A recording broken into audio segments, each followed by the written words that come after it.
네, 오늘은 송년주일로 우리 빌립보서 말씀을 잠시 멈추고 느헤미야 8장 1절에서 12절 말씀을 가지고 매듭의 은혜라는 제목으로 함께 하나님 말씀 나누도록 하겠습니다.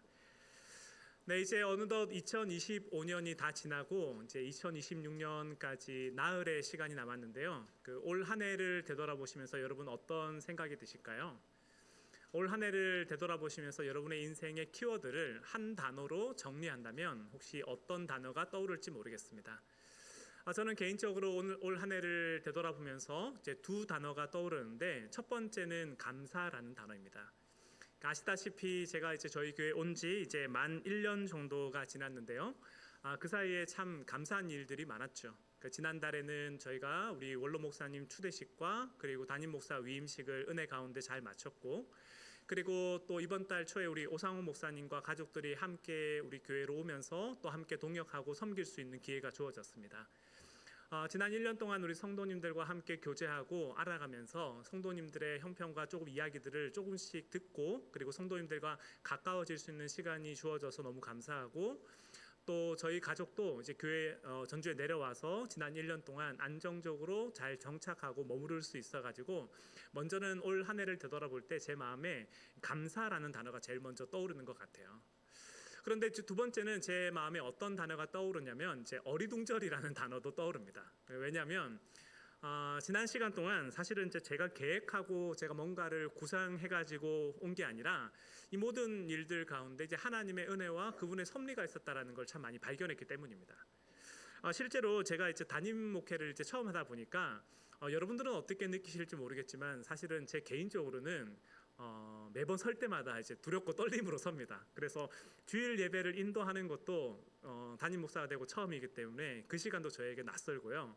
그리고 당회를 인도하는 것도 그렇고 세례를 베푸는 것도 그렇고 성찬식을 하는 것도 그렇고 모든 것이 저에게 처음입니다. 그래서 이 예배를 준비하거나 이 모든 시간들을 준비할 때 두려움과 떨림으로 하나님 앞에 나아가는 것처럼 두려움과 떨림으로 이 시간들을 준비하게 되는데, 끝나고 나면 사실 집에 돌아가서 많은 좀 후회들을 해요. 그때 이렇게 할 걸, 그때 이렇게 했으면 좀 더 좋았을 걸, 왜 내가 이렇게 쫓길까, 이런 생각들과 여러 생각들을 하면서 이제 자는데, 다음 주가 되면 여전히 제자리에 돌아가는 것 같습니다.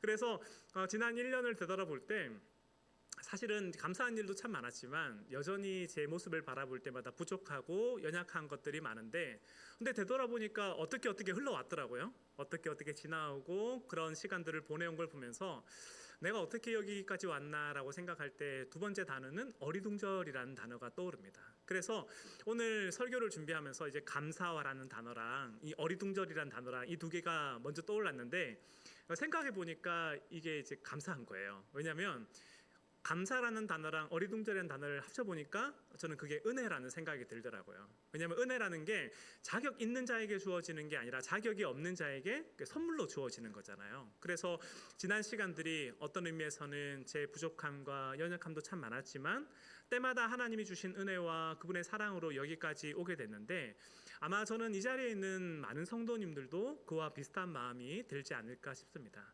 지난 한 해를 되돌아보면서 감사한 일도 많았고, 또 때로는 아쉬운 일도 많았고, 또 후회되는 일들도 있었겠지만 하나님께서 우리 가운데 크신 은혜를 주셔가지고 우리가 여기까지 오게 됐는데, 그래서 오늘은 우리가 어떤 얘기를 하려고 하냐면 이 얘기를 하려고 합니다. 올 한 해를 하나님 앞에서 우리가 잘 매듭을 짓고 어떻게 하면 새해를 하나님 안에서 또 감사히 맞이할 수 있을까, 하나님께서 우리 가운데 원하시는 것이 뭘까, 그걸 함께 살펴보려고 하는데요. 오늘 이 말씀을 통해서 하나님께서 우리 가운데 말씀해 주시고 또 은혜 주시기를 간절히 소원합니다. 그렇다면 먼저 우리가 어떻게 하면 올 한 해를 잘 마무리하고 하나님 앞에 나아갈 수 있을까 생각해 볼 때, 첫 번째는 우리가 지난 날들을 계수해 보고 여러분들 하나님 안에서 지난 시간들을 평가해 보고 되돌아보는 시간 가지기를 꼭 권면드립니다. 실제로 오늘 본문 1절을 보시면 오늘 본문 1절에 이렇게 되어 있죠. 우리 오늘 본문 1절 말씀 한번 다 같이 읽어보겠습니다. 시작.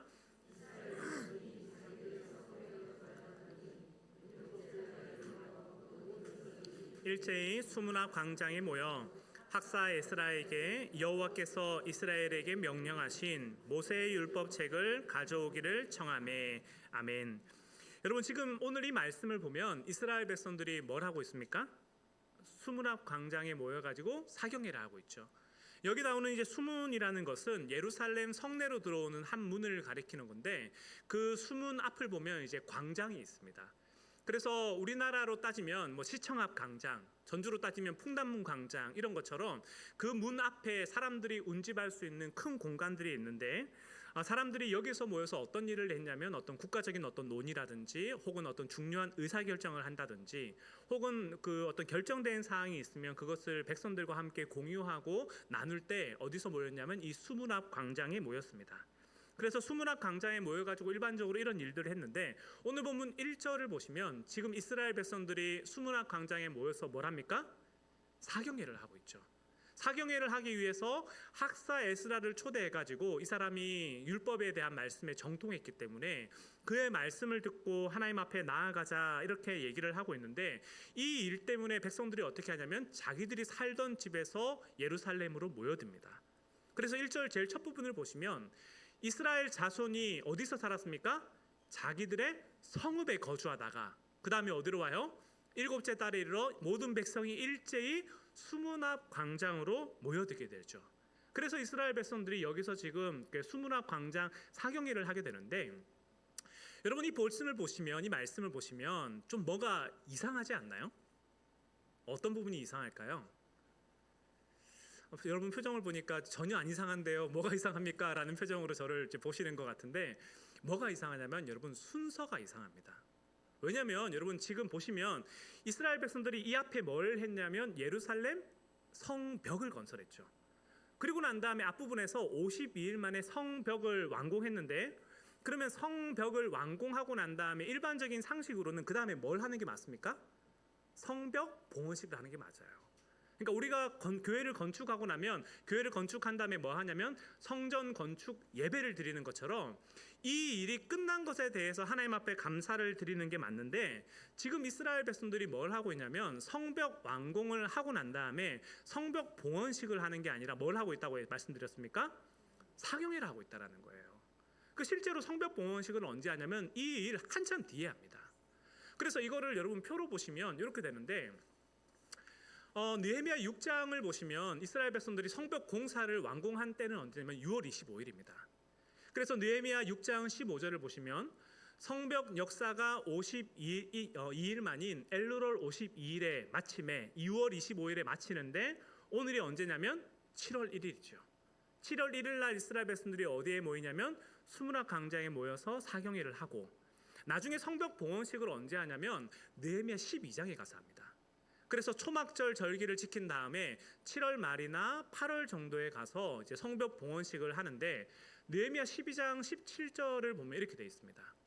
예루살렘 성벽을 봉헌하게 되니 각 처에서 레위 사람들을 찾아 예루살렘으로 데려다가 감사하며 노래하며 즐거이 봉헌식을 행하려 하매, 이렇게 되어 있는데, 제가 이 말씀을 보다가 이제 질문이 드는 거예요.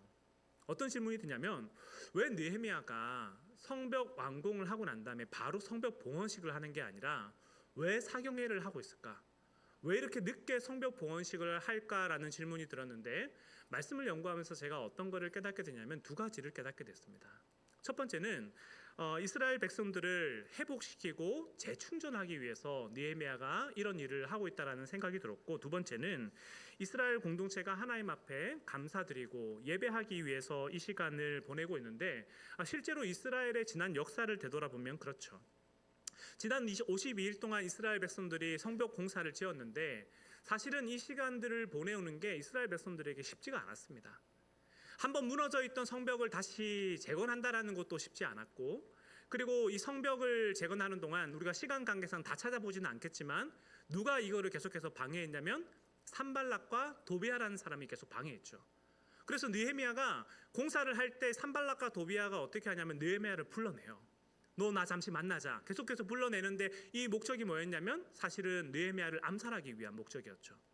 그리고 이 산발락과 도비아가 거짓 뉴스를 계속해서 퍼뜨리는데, 어떤 뉴스를 퍼뜨리냐면 너희가 그 공사 지어봐야 별 소용없다. 여우가 거기에 올라가서 지나다니면 무너질 거고 너희의 하는 일들이 헛수고로 돌아갈 거라고 하면서 이스라엘 백성들의 마음을 계속해서 해짓는 일들을 하게 되고, 그리고 어떻게 하냐면 산발락과 도비아가 계속해서 내가 직접 쳐들어가서 너희를 없애버릴 거야 이런 얘기, 협박까지 하게 됩니다. 그래서 이스라엘 백성들이 이 성벽 공사를 하는 동안 한 손에는 뭘 드냐면 한 손에는 무기를 들고 또 다른 한 손에는 쟁기를 들고 이 성벽 공사를 했는데, 그렇기 때문에 이스라엘 백성들이 52일 동안 이 성벽 공사를 하는 게 대외적으로 쉽지가 않았어요. 그리고 내부적으로는 어떤 문제가 있었냐면 이스라엘 리더들과 백성들 안에서 계속해서 끊임없는 갈등이 있었기 때문에 그 안에서 이 일들을 하는 것도 쉽지가 않았습니다. 근데 이제 52일이 지난 다음에 지금 성벽 공사가 어떻게 되냐면 완료가 됐죠. 그렇다면 여러분, 이스라엘 백성들의 마음 가운데는 어떤 마음이 드냐면 지금 두 마음이 드는 거예요. 첫 번째는 성벽 공사가 완료된 거에 대한 어떤 마음이 들겠습니까? 감사한 마음. 감사한 마음이 드는 것이 하나의 마음이고, 또 다른 하나는 어떤 거냐면 이 성벽 공사를 하고 난 다음에 마음에 지침과 피곤함이 찾아오는 거예요. 마치 우리가 어떤 전쟁을 하고 난 다음에 전쟁을 한다면 전쟁에서 승리를 얻으면 어떤 기쁨이 있습니까? 승리의 기쁨이 있죠. 그래서 막상 전쟁이 끝났을 때 피곤함을 느끼지를 못합니다. 근데 시간이 지나면 뭘 느끼냐면 그 피곤함을 느끼죠. 내가 이 전쟁을 치르면서 그동안 얼마나 긴장하고 얼마나 고생했는지를 스스로 알기 때문에 시간이 지나면 그 피곤함이 누적된 게 나타나기 마련인데, 지금 이스라엘 백성들이 놓여진 상황이 어떤 거냐면 딱 그런 거라는 거예요.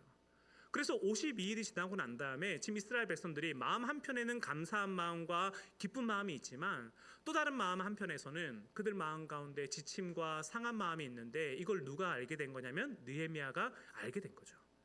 그래서 지금 이 상태에서 우리가 만약에 성벽 공사를 계속하게 되면 어떤 일이 벌어질 거를 느헤미야가 알았냐면 우리 공동체가 분열될 거를 알았습니다. 지금까지 52일 동안 성벽 공사를 하면서 달려온 것도 너무 수고했는데 성벽 봉헌식을 한다는 것은 또 다른 일과 또 다른 뭔가를 준비해야 되기 때문에 우리가 이거를 직접 바로 수행하면 안 되겠다. 그래서 느헤미야가 어떤 생각을 하게 되냐면 성벽 공사를 마치고 난 다음에 성벽 봉헌식 하기 사이에 뭘 집어넣는 거냐면 사경회를 집어넣는 거죠. 우리가 하나님 안에서 말씀을 듣고 회복하고 은혜를 누리는 시간이 없으면 우리가 다음 하는 일이 허사라는 생각이 들었기 때문에 우리가 사경회로 모이자라는 얘기를 느헤미야가 먼저 하고 있고, 그리고 이스라엘 백성들에게 이 사경회를 제안하는 두 번째 이유는 뭐냐면 이스라엘 공동체가 하나님 안에서 받았던 은혜와 그 사랑을 다시 기억하기 위해서입니다.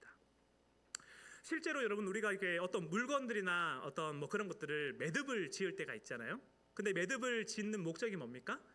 그 안에 있는 내용물들이 밖에 못 나오도록 하기 위해서죠. 그리고 어떤 실과 실이 있으면 그 사이에 이 매듭을 짓는 이유는 끊어진 것들을 다시 잇고 하나가 되기 위해서 매듭을 짓는데, 저는 이 매듭을 짓는 과정이 우리 인생에 어떤 거랑 비슷하다고 생각하냐면 하나님 나라를 향해 가는 이 여정과 비슷하다고 생각해요. 그래서 여러분, 사진을 하나 보여드리면 이게 그 특공대에서 하는 제가 밧줄 오르기 사진을 가져왔는데, 여러분 왼편에 있는 사진하고 오른편에 있는 사진, 이 두 사진 중에 어떤 게 더 밧줄 오르기를 잘 할 수 있겠어요? 어때요? 오른쪽. 예. 그러니까 왼쪽에 있는 건 어떤 거냐면 빨리 올라갈 때는 이렇게 합니다. 그래서 누가 이렇게 하냐면 레슬링 선수라든지 유도 선수라든지 이렇게 상체 근육이 발달된 사람들은 왼쪽 사진처럼 막 이렇게 올라가는데, 오른쪽 사진은 어떤 거냐면 이제 특공대나 이제 특수무술을 하는 분들이 주로 사용하는데, 어떻게 하냐면 손의 힘만으로 올라가는 게 아니라 중간에 어떻게 하냐면 발을 꼬아요. 발을 꼬아가지고 줄을 이렇게 발에 이렇게 걸치게 되는데, 그러면은 뭘로 지탱할 수 있냐면 다리의 힘으로 지탱할 수가 있습니다. 허공에 떠 있지만 그 줄을 꼬아가지고 거기에 자기 발을 부착시키고, 그리고 상체의 힘으로 올라가면서 이렇게 올라가는데, 지금 제가 무슨 얘기를 드리는 거냐면 지금 이스라엘 백성들이 하나님 안에서 갖는 이 사경에는 어떤 과정이냐면 오른쪽 같은 과정이라는 거예요. 이스라엘 백성들이 지금 성벽 봉헌식을 하고 뭔가를 빠르게 이걸 추진하면 좋겠지만, 그렇게 하다가는 이스라엘 백성들이 지치고 탈진할 것이 염려가 됐기 때문에 느헤미야가 어떻게 하냐면 우리가 하나님 안에서 매듭을 짓고 이것을 다시 한번 되돌아보자. 지난 시간 동안 우리 가운데 주셨던 하나님의 은혜가 어떤 것인지를 다시금 멈춰서 생각하는 시간을 갖자고 하는데, 이것은 단순히 느헤미야 시대 때만 했던 게 아닙니다. 이스라엘 백성들이 어떤 하나님의 큰 은혜를 받았을 때마다 이런 반복되는 행동들을 했는데, 야곱 같은 경우에 어떤 게 있습니까? 들판에서 돌베개를 메고 자다가 그 꿈속에 누굴 만나요? 하나님을 만나잖아요. 그래가지고 야곱 같은 경우에는 뭘로 기둥을 세우냐면 자기가 베고 잤던 그 돌베개로 기둥을 세우고 하나님을 예배하죠. 그래서 그곳을 뭐라고 하냐면 베델이라고 부르고, 여호수아 시대 때는 이스라엘 백성들이 어디를 건너냐면 요단강을 건너오는데, 요단강을 건너오면서 하나님의 은혜를 경험하잖아요. 그래서 요단강 안에 있는 12개의 돌을 치에다가 그걸 어디에 세우냐면 길갈에 세우는데, 이 길갈에 세우고 난 다음에 뭘 하냐면 하나님을 예배하죠. 근데 이렇게 예배하는 이유가 뭐냐면, 우리 인생은 왼쪽에 있는 밧줄처럼 열심히 올라가다가 때로는 우리 인생이 미끄러질 때가 있다라는 거예요. 그런데 매듭이 없으면 중간에 어떻게 되냐면 쭉 내려옵니다. 그렇죠? 그런데 중간중간 매듭이 있으면 어떻게 하냐면 그 매듭에 걸려요. 그 아래에 있는 매듭에 걸리거나 또 그 아래에 있는 매듭에 걸리게 되는데, 이게 우리 인생의 어떤 과정이냐면 하나님을 기억하고 그분을 세레모니하는 모습이라는 겁니다. 그렇기 때문에 우리 인생 가운데 하나님을 예배하고 그분을 만날 때 그냥 일직선상 길을 쭉 걸어가는 것이 아니라 삶의 중요한 순간순간마다 매듭을 짓고 그 시간마다 하나님께서 우리 가운데 주셨던 은혜와 사랑이 어떤 것인지를 기억하고 되돌아보는 시간을 꼭 가지라고 하는데, 느헤미야가 지금 오늘 그 얘기를 하고 있는 겁니다. 그래서 오늘 본문 1절을 보시면 이스라엘 자손이 자기들의 성읍에 거주하였더니 일곱째 달에 이르러 모든 백성이 일제히 수문학 광장에 모여 학사 에스라에게 여호와께서 이스라엘에게 명령하신 모세의 율법책을 가져오기를, 그다음 뭐 하고 있습니까? 정하매.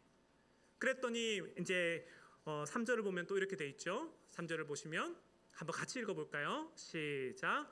수문학 광장에서 새벽부터 정오까지 남자나 여자나 알아들을 만한 모든 사람 앞에서 읽음에 무 백성이 그 율법책에 귀를 기울였는데, 그렇게 에스라를 초대하고 이 사람들이 그 율법책에 귀를 기울이고 있는 겁니다. 그런 측면에서 저는 오늘 우리 공동체 가운데 어떤 은혜가 필요하다고 생각하냐면, 저는 이와 같은 은혜가 필요하다고 생각을 해요. 실제로 앞서 말씀드렸다시피 지난 1년 동안 우리가 하나님 앞에서 받았던 은혜와 사랑이 얼마나 큽니까? 그죠? 정말 우리의 삶에 주어져 있는 모든 순간순간마다 정말 하나님의 은혜가 없이는 살아올 수 없었던 때가 많았는데, 저는 그 은혜의 감사함도 크지만 또 다른 마음 한켠에서는 우리의 마음 가운데 어떤 의미에서는 지치고 피곤한 마음이 있을 수도 있습니다. 올 한 해 우리가 너무나 중요한 시간들을 걸어왔기 때문에 하나님 안에서 받았던 은혜와 감사함이 너무 큰 동시에 우리의 마음 가운데 있는 긴장과 부담감들이 하나님 앞에 내려놓아지면서 어떤 때는 이런 상황 속에서 사단이 우리를 공격하거나 우리를 시험에 들게 할 때가 있는데, 그렇기 때문에 저는 이때 우리가 뭐가 필요하다고 생각하냐면, 우리가 다른 일을 꿈꾸는 것이 아니라 하나님 앞에 나아가서 먼저 그분의 말씀을 듣고 그분 앞에 머무는 시간을 여러분들이 꼭 가지면 좋겠습니다. 엘리야가 바알 선지자들과의 싸움을 치르고 난 다음에 어떻게 했습니까? 하나님의 큰 일을 봤잖아요. 뭐보다 빨리 뛰어가냐면 아방의 전차보다 더 빨리 뛰어갑니다. 비가 오지 않던 그 시대에 비가 오기를 간구했더니 하나님 비를 내려주시는 일들을 보게 됩니다. 근데 엘리야가 그 일을 경험하고 난 다음에 어떻게 됩니까? 피곤해서 탈진하고 하나님 앞에 쓰러지게 되는데, 저는 오늘 우리 공동체가 하나님 앞에 그와 같은 우를 범하지 않았으면 좋겠습니다. 그렇기 때문에 한 해를 마무리하면서 성도님들께 간곡히 부탁드리는 첫 번째는, 우리가 하나님 앞에 나아가서 그분을 만나고 그분 앞에 머무르는 잠잠한 시간들을 꼭 가지면 좋겠습니다. 12월 31일이 오기 전에 남편들에게, 아내들에게 내가 하나님과 잠시 데이트하고 올 테니까 애들을 봐라. 그렇게 애들을 맡겨놓고 밥은 알아서 먹어라. 그렇게 얘기하고 나가기도 하고, 그리고 12월 31일에 우리 송구영신 예배 드릴 때 하나님 앞에 정말 우리의 마음을 또 되돌아보기도 하고, 1월 1일에 우리가 함께 다 쉬잖아요.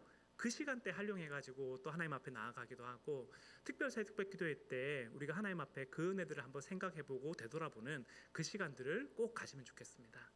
그래서 우리가 하나님 아버지 앞에 올 한 해를 잘 매듭을 짓기 위해서는 뭐가 필요하다고 했습니까? 지난 날들의 은혜를 계수해보고 되돌아보는 시간들을 꼭 가지기를 원하고, 두 번째는 오늘 우리에게 어떤 게 필요하냐면, 나의 부족함을 묵상하지 말고 하나님의 은혜를 묵상하고 되돌아보는 그런 시간들을 꼭 가지면 좋겠습니다. 여러분, 실제로 성경을 보면 우리 주님 앞에 나아가기를 부끄러워하고 민망히 여기는 한 사람이 등장하는데, 이제 그 사람이 누구냐면 요한복음 20장과 21장에 나오는 베드로입니다. 우리가 알다시피 베드로가 다른 사람은 몰라도 나는 절대로 당신을 버리지 않겠다라고 호언장담했던 사람이 누굽니까? 그게 베드로였죠. 근데 우리 주님이 막상 십자가에 잡혀 가실 때 베드로가 어떻게 했습니까? 예수님을 저주하고 욕했다라고 얘기는 하는데 그것을 성경이 실제적으로 기록하고 있지는 않지만 아마 쌍욕을 했을 가능성이 큽니다. 그만큼 베드로가 다른 사람은 몰라도 나는 절대로 당신을 버리지 않겠다고 했던 베드로가 우리 주님을 향해서 저주하고 욕하면서 그분을 떠나게 되는데 그 주님이 부활하시고 난 다음에 베드로를 만났을 때 베드로의 마음 가운데 어떤 마음이 들었을까요? 민망하고 부끄러운 마음이 들었겠죠. 그래서 여러분 요한복음 20장과 21장을 보면요, 베드로가 우리 주님과 있기를 되게 불편해해요. 분명히 베드로가 빈무덤에 가서 예수 그리스도의 살아계심을 제일 먼저 봤거든요. 근데 그 빈무덤을 보고 난 다음에 베드로가 어디로 가냐면 집으로 갑니다. 그리고 요한복음 20장에서 베드로와 제자들이 함께 집 안에 머물고 있을 때 우리 주님이 어떻게 하냐면 그 집 안으로 들어오시죠. 그리고 도마에게 손을 내밀어서 만져봐라 라고 얘기하고 하나님의 살아계심을 보여주는데 그 일 이후에 베드로가 또 어떻게 하냐면 21장 3절을 보면 나는 물고기나 잡으러 가야 되겠다 하면서 주님을 버리고 또 가요. 그리고 요한복음 21장에서 베드로가 물고기를 잡고 있을 때 우리 주님이 나타나서 얘기해 주시죠. 야, 물고기 많이 잡았냐? 그랬더니 주님이 뭐라고 하냐면 왼편 말고 오른편에 던져봐라 하면서 이제 얘기하는데 어떻게 됩니까? 물고기를 또 왕창 잡아요. 그리고 난 다음에 제자들 가운데 한 명이 뭐라고 하냐면 주님이시다라고 얘기하니까 베드로가 어떻게 하냐면 물 아래로 풍덩 빠집니다. 어떤 사람들은 이것을 이제 우리 주님을 만나러 가기 위한 장면이라고 얘기하지만 저는 그렇게 느껴지지는 않는 것 같아요. 마치 이게 그 아담이 선악과를 따먹고 난 다음에 하나님이 너 어디 있냐라고 물어볼 때 아담이 숨는 것처럼 저는 이 장면이 베드로가 도망치는 것처럼 느껴져요. 근데 왜 그렇게 느끼냐면 요한복음 21장에서 우리 주님이 또 뭐라고 얘기하냐면 물고기를 가져오라 하잖아요. 잡은 물고기를. 근데 그때 또 물고기를 가지러 가는 사람이 누구냐면 또 베드로입니다. 그러니까 지금 무슨 얘기냐면 요한복음 20장과 21장에서 계속해서 우리 주님이 있는 자리마다 베드로가 어떻게 한다는 거예요? 계속해서 도망치려고 한다는 거예요. 분명 주님이 우리를 찾아오셔가지고 내가 너와 함께 있기를 원한다라고 얘기하는데 베드로가 계속해서 도망치고 또 도망치는 삶을 살아가는데 그 이유가 뭐냐면 자기 안에 있는 부끄러움과 민망함과 죄책감과 수치가 있기 때문이죠. 근데 그 베드로를 찾아가서 우리 주님이 회복시키는 장면을 요한복음 20장과 21장에 기록되어 있는데 사실 오늘 본문에 기록된 얘기도 똑같은 얘기가 기록되어 있습니다. 실제로 여러분 오늘 보면 8절과 9절을 보시면 이렇게 돼 있죠. 한번 우리 PPT를 보고 한번 같이 읽어볼까요? 시작.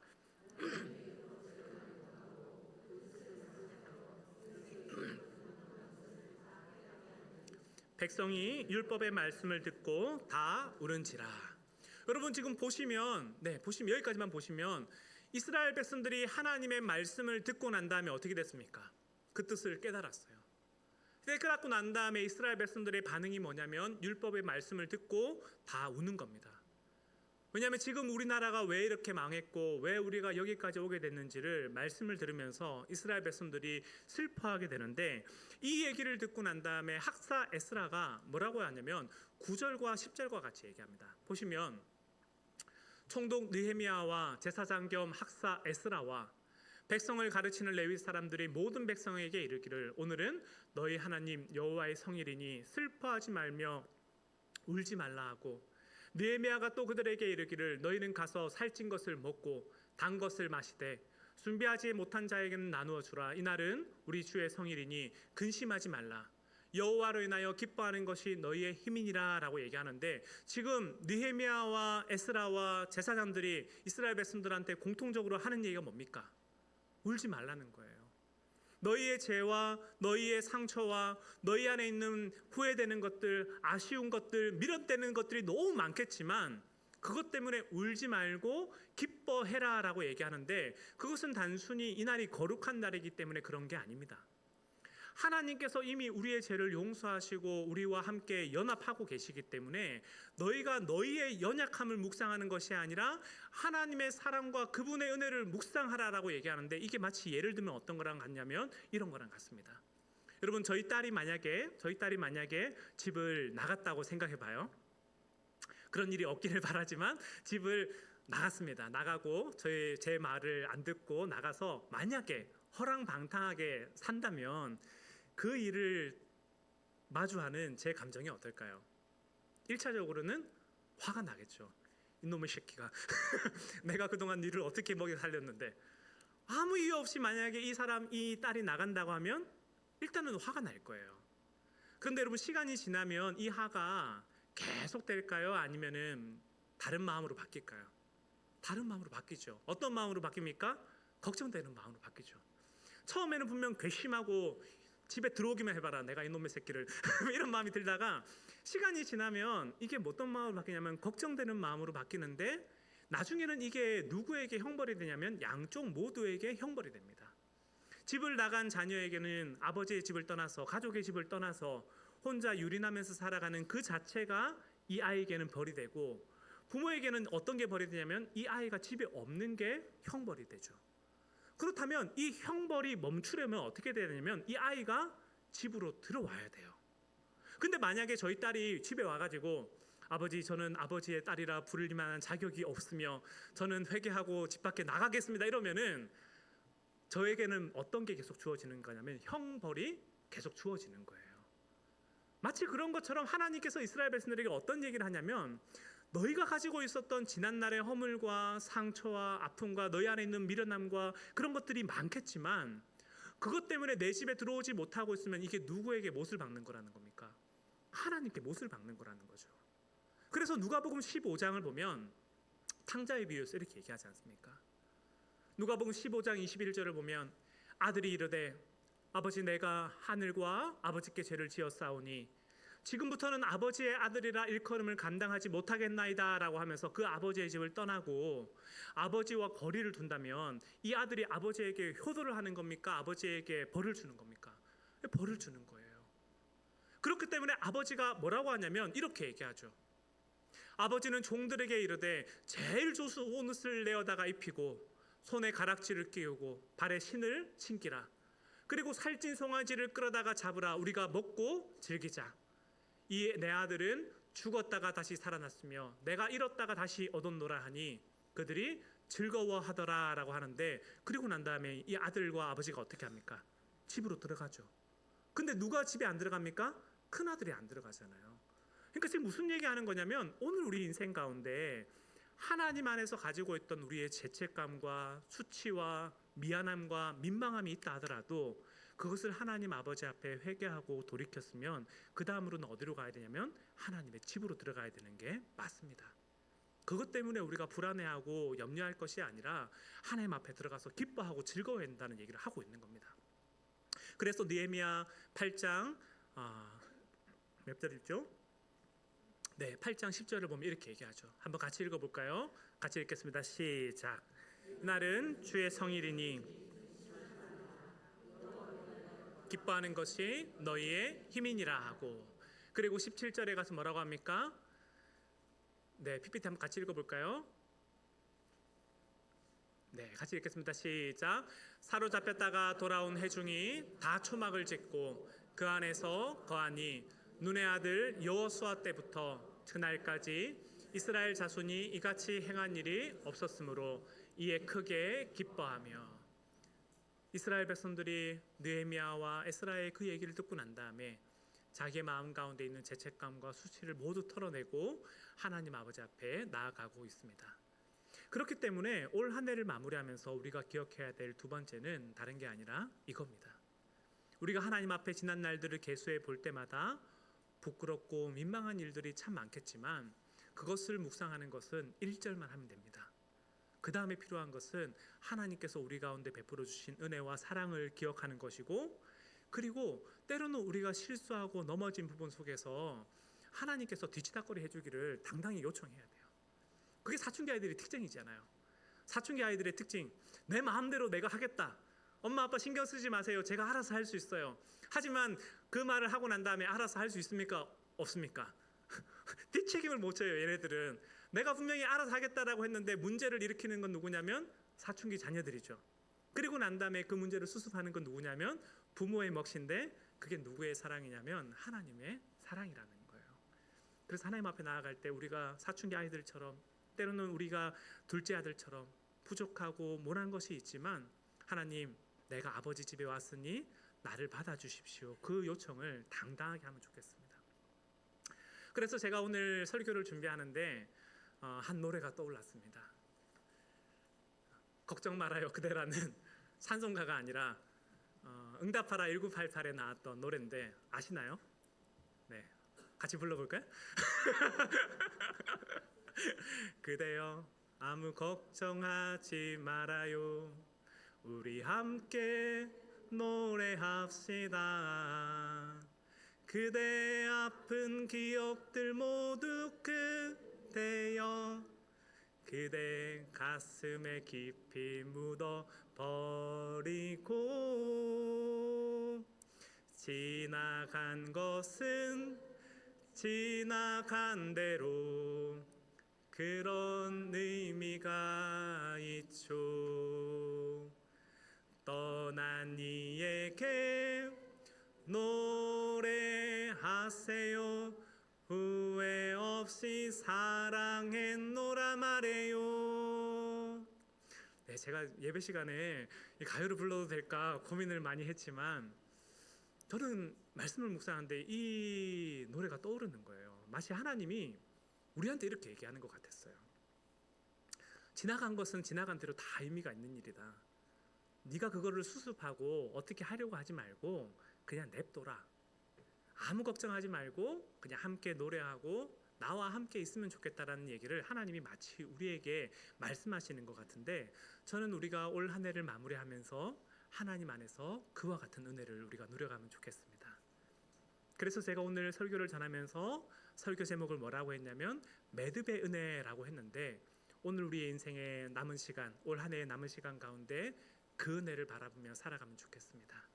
하나님 아버지 앞에 지난 시간들을 계수해 볼 때 하나님께서 우리 가운데 어떠한 사랑으로 어떠한 은혜로 우리를 여기까지 인도해 오셨는지 그것을 헤아려 보고 되돌아보며 하나님 아버지 앞에 감사의 매듭을 짓는 그런 우리가 되면 좋겠고 그 시간 속에 우리의 연약함과 모남들을 자책하는 것을 멈추고 여호와로 인하여 기뻐하며 즐거워하는 그런 우리 공동체 되면 좋겠습니다.